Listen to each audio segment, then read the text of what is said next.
from the News Channel 5 network. This is Titans Tuesday.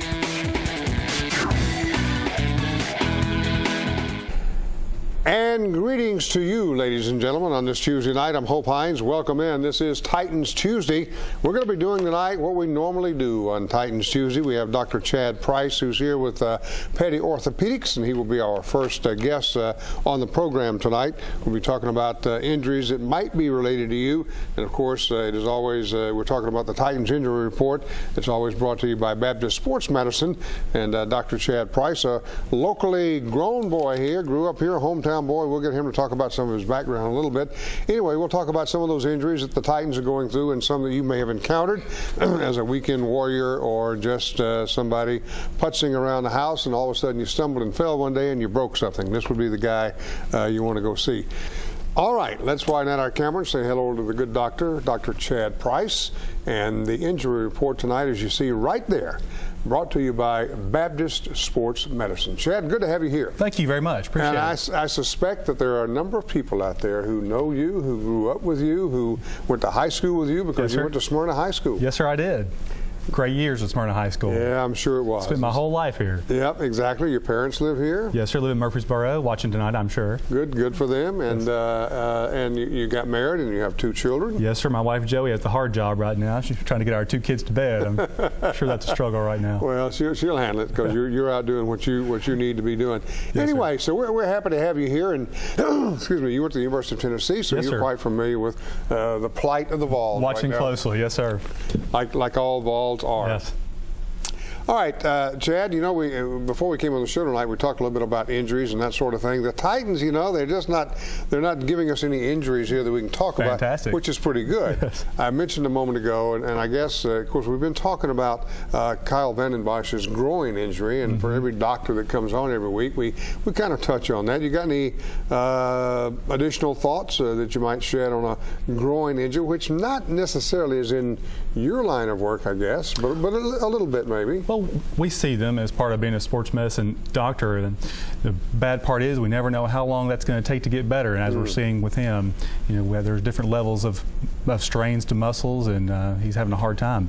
The groin muscle, can you describe where it is? It's basically the muscles that come up the inner thigh. So it's the muscles that bring your legs together, the adductors, and you strain that muscle most commonly with a groin strain. So when you strain, are we pulling tissue apart? We're stretching it and it shreds a little bit. Is that a good way to describe it? There are different levels, like everything with injuries, and it starts out where the muscle stretches a little bit more than it should, and then as it continues, it can tear and tear more. So it depends on how bad his injury was and, you know, what level of strain he had. And it's pretty hard to get back to the way it was, I think, isn't it? Especially when you do physical exercise like that. Sure, it just takes time. It takes rest and all the treatments that his athletic trainers are doing, trying to make him better, but time is what you have to rely on. Yeah, because you can hurt that over and over again. It can last with you for an entire year. You can. No question about that. Now, the other major injury on the Titans would be Keith Bulluck, linebacker Keith Bullock's ribs.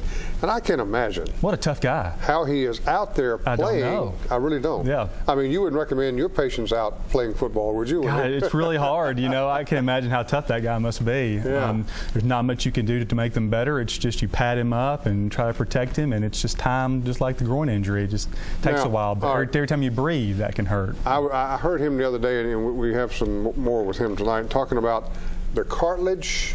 Explain this to me. A cartilage that attaches itself to the ribs and where else, and maybe some of that was pulled loose a little bit. That's right. We've got your sternum down the center, and the ribs. Like your thigh. Yes, right down the center, and then you've got your ribs that come around. Okay. And where the ribs attach to the sternum, there's cartilage there. You can stress the cartilage as part of that strain and get inflammation of that cartilage too, called costochondritis, that can also plague you with injuries here. And it just takes time and rest, and it can hurt every time you take a breath. Well, so I can imagine hitting somebody, how that has to feel. I would think so. And you also have to have like a Keith Bulluck, you have to have a certain mindset. That's right. That says, okay, I got this problem. You know what? I'm just going to forget it. Let's go out there and play football. That's probably how he got where he is. You know? He's kept playing through injuries, because these guys all have injuries. There's other ones that we probably don't even talk about. There's other guys out there, especially as the season progresses, they start to get bumps and bruises and play through them. And as you and I talked before the show tonight, there are some patients that handle things a lot better than others, right? Absolutely. I would be one of those that doesn't handle it very well.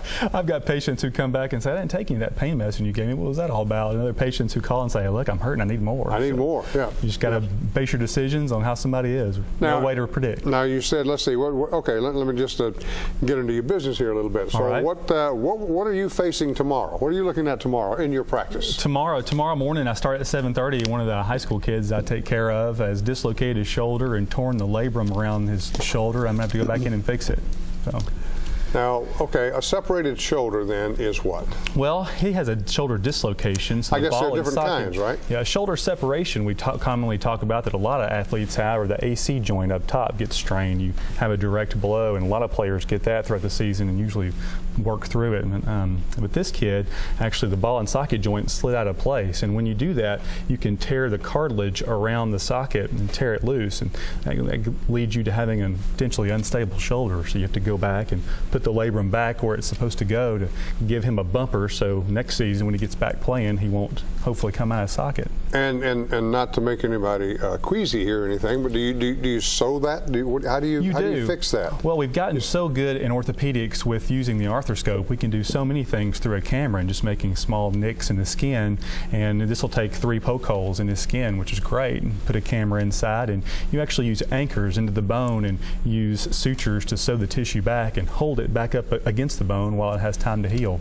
So the frustrating part for him is he just has to wait after I do the surgery until his body can heal it. In the old days, you'd have to make a big incision, wouldn't you? Yes, sir. Like if you look at the athletes, you can tell how old they are by the size of the scar, can't you? Absolutely, absolutely. You can. I mean, a guy that's how long ago they had something done? Yeah, a guy that's got a half moon, it goes about 6-8 inches. You know, well, this guy's got to be what, 50 years old or 45 years old or something like that. Back in the 70s or 80s, he had that done. Exactly. Yeah, but now we have, right, for this problem he has, we used to make big incisions in the shoulder, open things up. Took a long time to get back from, just to heal what you had to do to get to the shoulder. But now we just make a few poke holes around the shoulder, get in there with a camera, and so it's almost like having a robot, kind of. I mean, you're looking what? You're looking at a monitor over here? Yeah, just like this. And it's like a video game, you know. You have the camera in your hand and you're working and looking at the screen, and you have to just work that way.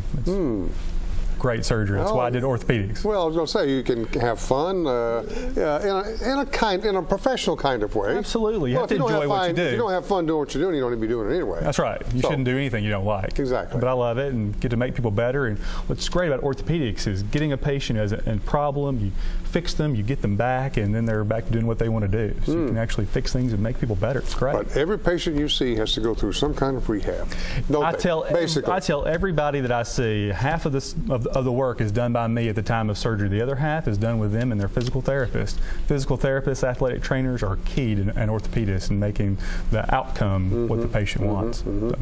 And technology in your business, just like in every other business, especially in medicine, is just improving with leaps and bounds. And because what you guys do and the way in which you do it today, 6 months from now, maybe a little bit different or a lot different, right? You have to stay up all the time. So you got to study a lot. You're continually studying and keeping up. And it's constant training, going to meetings, reading the journals, analyzing the studies that other doctors have done, and seeing what results they're getting from different treatments and applying that to your practice. So if you hear about a great procedure that a doctor has perfected, you can either see it on videotape, I guess, or go visit with them, and that's right. Just like coaches do, they visit with each other to see what they're doing defensively and offensively and try to catch up and get better. Absolutely. We always go to meetings and have various labs at these meetings where guys who are coming up with new techniques are showing us how to do it. It's great. Very good.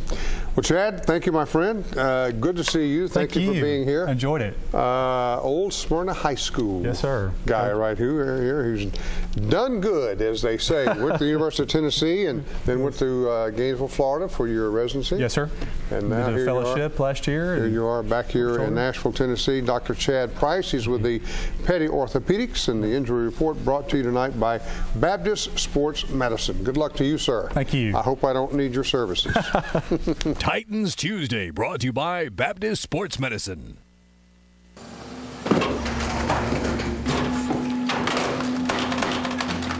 It's time to put an end to living on the sideline.